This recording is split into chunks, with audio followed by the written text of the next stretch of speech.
Welcome to The Link. This is a program all about linking you with the resources in your community. I'm Joanie Sutter. On today's program, we're going to talk about the Storytellers Cottage in Simsbury, and I'd like to welcome as my guest Lisa Nacharian. Did I pronounce that right? You did. Of Simsbury. And Lisa, I went to your website, the Storytellers Cottage. It just sounds so magical. And when you go to the website and you look at the picture, it really is magical. How did the Storytellers Cottage come to be? In your mind first? Actually, I saw the house first. House first, okay. This was a house that was built in 1896, and it was rolled into a commercial property next door. So it is literally attached on the back to a property that includes restaurants and stores. And we were looking for investment property and started on the other side, looked at the restaurants, and the real estate agent showed us this house and said, this comes with it, and it's empty, and you can do whatever you want with it. And I thought, oh, I could think of something to do with this.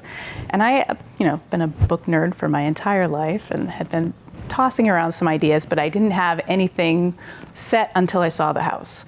And, this combination of putting everything that I like all in one spot, and then also I've been able to bring in this amazing team of people who are very creative, and everyone came with their own ideas as well. So we rolled everything all together and made it something very unique.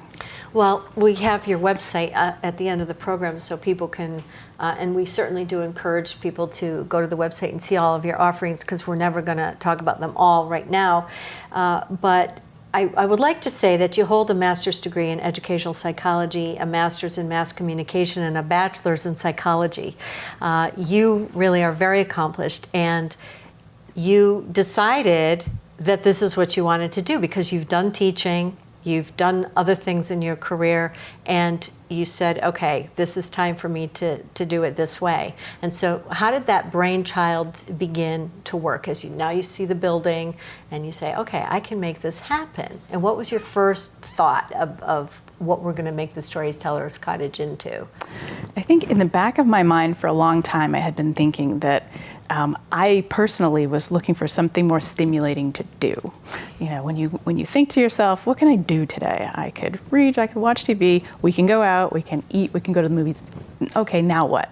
Something different, something, when we were looking for interesting things to do, we tended to need to leave, to go to bigger cities and find other things, and wishing secretly that there would be more to do in this area. And then when I saw the house and thought, the things that I'd like to do could fit here. I love, the idea of being able to meet local authors and meet other people who like reading and form some of these groups like our literary societies where you can find people who like the same kinds of things that you do. Where do the book nerds live? Mm-hmm. Well, they're very introverted and they're by themselves with a book. And this is actually a way for people like that to find each other and then enjoy things that they like together. And then with the youth activities that we have, it was the same kind of idea. There are a lot of people out there who are looking for something new and stimulating to do for themselves and for their kids. So youth that's programs. How it came about. Heather, we're going to introduce Heather in a minute, who's going to talk to us about some of the children's programs. But more often, we see organizations that have many things for children, and the moms and dads drop the children off, and they get to do all these fun things, and then moms and dads have to go shopping and do other not-so-fun things. So you have a great deal of adult content and things to do.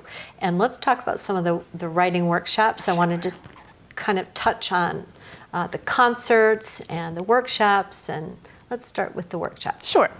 So we have a whole array of creative writing workshops that are led by local authors. So published authors who have a lot of talent and come and share that with anyone who's interested in writing, from beginners to people who've already actually published books.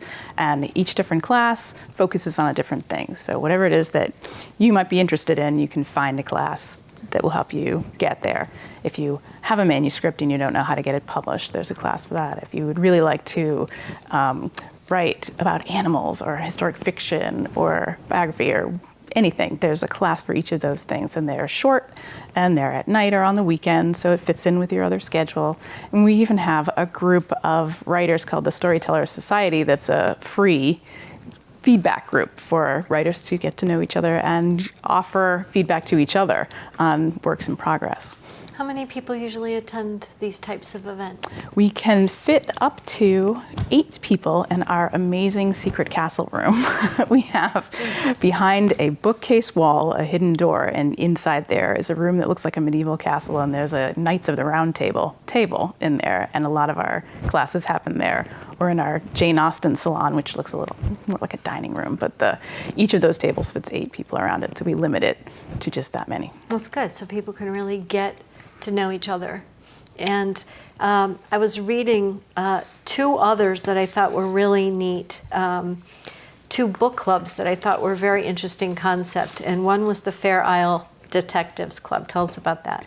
So that is a book club for people who love reading and also love knitting. So Fair Isle is a pattern of knitting, and these people come and they bring whatever they're working on to knit, and the book selections always have knitting involved in them. It's a mystery set in a knitting shop, or the murder was, someone was stabbed with a knitting needle, and it's just very campy, but it's fun, and it's another great way for people to meet each other with similar interests and get a chance to chat. And you have the Great British Baking Club. Yes. Which is baking and books. Yep, same kind of idea. People who love baking. We don't actually bake during the baking club. We talk about the books that we are reading that are all set in baking or culinary settings. The last one we read was called Blessed Are the Cheesemakers, which is an adorable book set in Ireland about these 2 elderly men who make cheese from scratch, and they needed to find people who could replace themselves. And it's another fun. We actually in that group have a wide range of ages, from young children all the way up to older people, and it's a fun way to just get together and talk about fun things. Concert series. Many of those. We we're very lucky to know a lot of local, very talented musicians, and we bring them in for very small, intimate concerts. We have a room that fits about 20 to 25 people, and we will have this wonderful married couple. Fiddle and harp is their official name, but it's Marcy and Gordon Swift, and she plays the harp, he plays the fiddle, and the concert is it's like being in someone's living room and being able to get right up close and personal with the musicians. They're amazing, and they intersperse the music with stories, poems, and jokes. Actually, they're quite funny. How cool is that? Yes. And the house is just gorgeous. It's a Victorian style home, so it is like going to someone's home and having a night out. Tell us about the gaming nights. So on Thursday nights, in that same castle room that I mentioned, there is adult board game night, and those are free. We have a whole array of different board games, all with sort of a fantasy theme, and people also can bring their own. So again, it's a great way to get together in a really immersive space and enjoy fantasy. Yeah, some competition and some fun at the same time. Have you thought about doing some little satellite locations? Once I have to say that this is October of 2017 that you started. Yes. So you're not even quite a year old. Right. And you've done so many things already, and the community has embraced you. So maybe it's going to turn into that, where you'll have all these little satellite locations. Fun. And Yes. work with the local libraries or something, because I think it's really great. If someone's a beginner writer and maybe always had a passion for thinking that they might want to write something, is there a class for that? Absolutely. We have several of those. There's one called Rusty Writers. There's one called The Exuberant Scribe, and both of those are specifically for people who are enthusiastic but maybe not confident about their writing. And these are run by professional writers and editors who help anybody shape what they're writing. Right. And you have one with paint too. There's one called Painting Writing. That's a new one, and it incorporates writing and art together. So there are so many ways to tell a story, through music, through art, through writing. And in particular, that class combines the painting with the writing. So where's the Storytellers Cottage going from here? We're going to keep thinking up neat things to do and inviting people into our home to do them with us. There's almost no limit to the ways that you can interpret storytelling. So, in addition to what we mentioned, we have live murder mystery parties, and we have the mystery room games that you can come and play to be immersed in stories. And Kind of like the real Clue. exactly, it's like a live game of Clue. It's a lot like the escape room games that you'll see popping up all over the place. And in our case, you're not locked in a room. You are given an hour in a room to find all the clues to solve a mystery. So if you read to escape and sort of be immersed in another world, this is a way for you to be there and do it. Get your hands on, try all the different things, and have a great time while you're doing it. Thank you so much for telling us about all the adult offerings, and anybody in this area who is certainly looking for something different to do. The Storytellers Cottage is the place to go. And when we come back, I'm going to introduce you to Heather, and we're going to talk about some of the kids programs that are available. Thank you so much, Lisa, for coming in. Lisa has combined her experience in writing, event planning, and gifted education with her passion for vintage style, classic literature, and geeky pop culture to create a unique venue in the center of historic Simsbury. It is a feast for the eyes and the senses. Well, we're back talking about the Storytellers Cottage in Simsbury, and I'd like to introduce Heather Murray. Heather's the creative director at the Storytellers Cottage. But I thought it was fascinating how you got to the cottage back in October when Lisa opened the doors. Tell us that story. Well, I was working at the Granby Public Library, and I was interested in a writing event that Storytellers Cottage was doing called NaNoWriMo. So it's for startup writers that are trying to write a novel in the month of November. And it was in a pamphlet, and I was interested in it, and I saw the Storytellers Cottage, and it seemed so magical. So I went to their website, and you've seen it's really beautiful. And I went the next morning with my resume. So Oh, with your resume. yes, saying, yeah, I "Hire was very me." forward. Yeah. And Lisa said yes, and here you are. Yes. And so part of creative director for the organization is what? Are you developing programs for the organization? Sometimes me and some of the other staff will come up with ideas and it ends up developing, but a lot of what I do is taking photos for marketing and doing the social media and trying to figure out new directions for things and how we can reach different people. So That's always important and necessary for our organizations to grow, and it's difficult because you want to let the communities, those people that are surrounding you who may go by it every day and say, "Oh, that looks so nice. Yeah. Oh, I don't know what they do," or "Let me go to their website," or "I will next week," and then they never do. Or people from outside of your area who might want to take a little road trip and see all you have to offer. There are a lot of school and kid-friendly programs, and I say kids, it's not just the little ones. You know, you have programs from little on up to teenage and then into adult. But let's talk about some of those programs. yeah. So we have programs for each age bracket, and so for the little ones we do story times because that's kind of what they can handle, and then into elementary and middle school we do more writing workshops for them, and now we're developing more programs where they're crafting or they're putting together artistic things that go with the books that we're discussing. And there's a lot of teen programs as well now that are, you know, working on their writing and exploring different kinds of writing. So similar to the adults workshops that we do, but I think we make them, you know, fun and artistic for the kids. Heather, it must be very important for kids who love to read or love to write to not be doing that alone. Exactly. So reading and writing, and even we do a lot of gaming for kids as well. And all of those hobbies are very solitary on their own.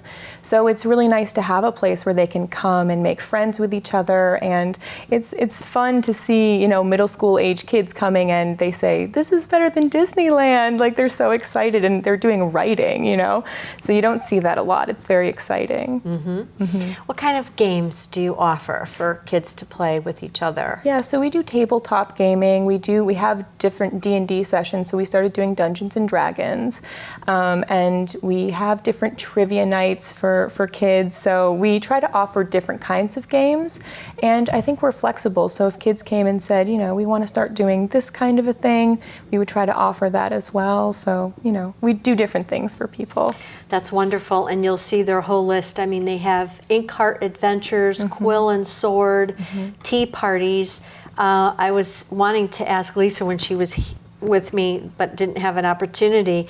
Some of the activities you have are dress-up activities. Yes. So let's talk about those. So it's very fun. We have a few Harry Potter classes that people were coming to, and they would dress up in their cloaks, and our vintage events where people are dressing up in the era of the dress, like our Great Gatsby parties, and then we had a Downton Abbey party.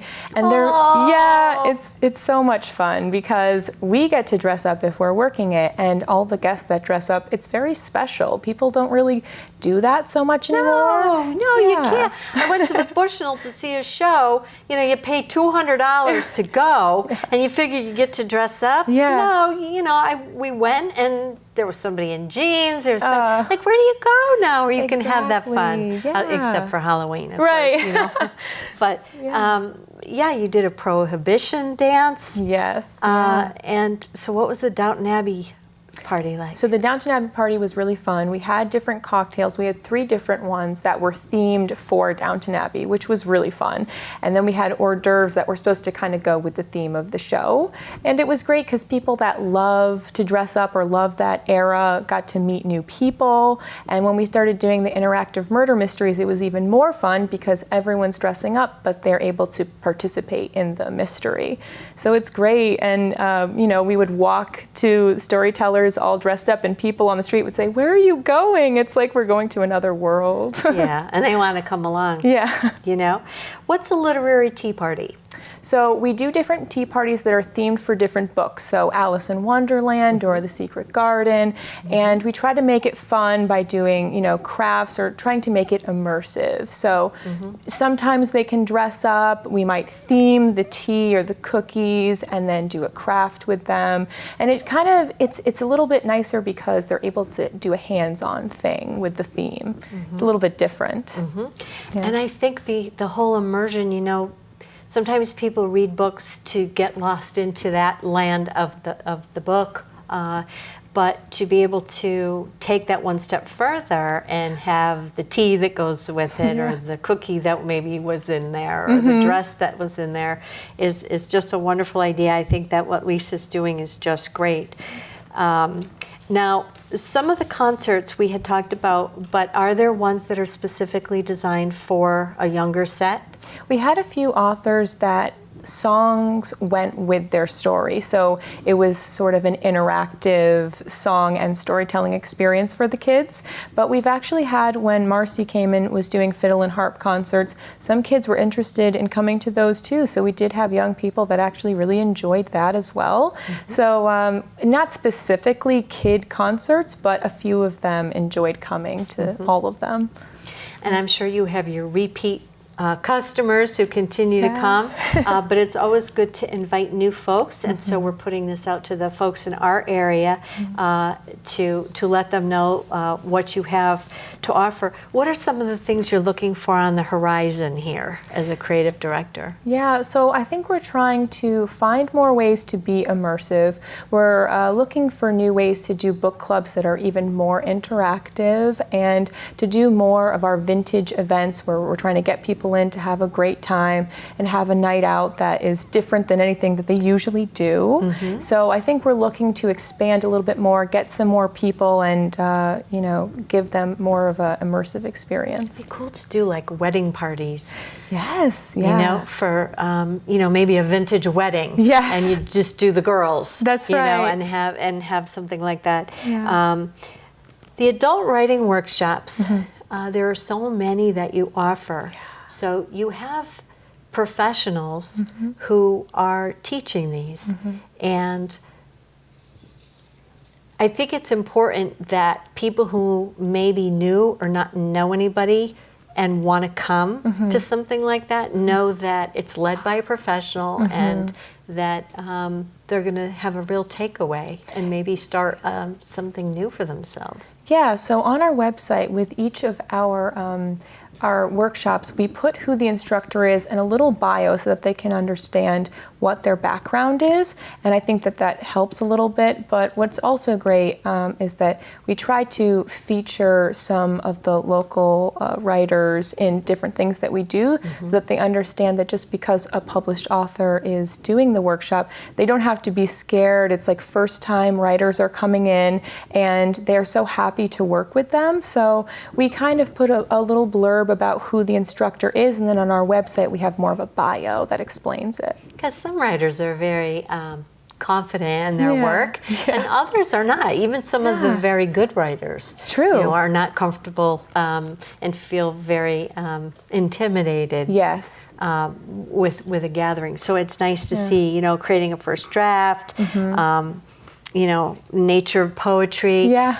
Poetry readings, is that Yes. something that is also going on at the Storytellers Cottage? Yeah, so we do Poetry Bistro nights on the first Friday of every month, which is really fun. It's an open mic night. We set up our different bistro tables, and they can have coffee or tea, and it allows some of the poets in the area to express themselves and connect with each other. And a few of them we've even then gone on to feature as an author event. So it's really great for connecting people. And giving them an opportunity. Tell me about the house. So the house is just beautiful. It's magical. The first time that I went in, I had to manage my excitement because I was trying to go in for a job, but I just wanted to scream because it was so beautiful. Yes. And everyone that comes through, they're enchanted by it because each of the rooms are so well thought out that it truly feels like you're stepping into a different world each time. So it's an experience that, people, I don't think they forget it, and it's nice that we can offer it to them. How many rooms do you have that are open to the public? So all of the rooms downstairs and upstairs are open to the public. We have the 3 mystery rooms that are open, but besides just being mystery rooms, some of them can also be rented per hour for a private party. So we do that, and then our whole downstairs can also be rented. So downstairs we have about 4 rooms plus the foyer, and then upstairs we have 2 mystery rooms, and then a library and a Harry Potter room. Oh gosh, it's just such a great concept, and I can see that you feel right at home. You have an art background. Yes. And so it was just meant to be. Yes. That the two of you connected. Absolutely. And that you were able to connect with all the different people that come in to see what you have to offer. Some of the book clubs sound really exciting because it gets people to read, but then the really neat thing of the book club is actually going to the meetings, and to be able to share different ideas. Yeah, I mean, we have the Homefront Literary Society, and they read World War II themed books, and sometimes they dress up. So on a few meetings, they'll dress up in that era of clothing, and they have tea. And I think it's a little bit of an escape, but it's also allowing them to meet other friends and to see who else likes what they like. So. And isn't it true, just like when you read a book and then you see the movie? Yeah. Like, that's not what it's supposed to be like. Exactly. Yeah, we can read the same book and have very different viewpoints and thoughts about what that book meant to us. And so it's neat to be able to sit and talk to other people and make other friends. Yes, absolutely. And they're allowed to kind of communicate a little bit. Sometimes they'll bring cookies and they get really into it, and we love seeing what it is that they do. So. That's great. Well, we thank Lisa certainly for this wonderful organization and for the brainchild and bringing you in. Yes. And we look forward to hearing more about what's coming out of the Storytellers Cottage. Thank you so much for being with us today. Thank you. Thanks for having us. For all of us at Nutmeg TV, until the next time, I'm Joanie Sutter.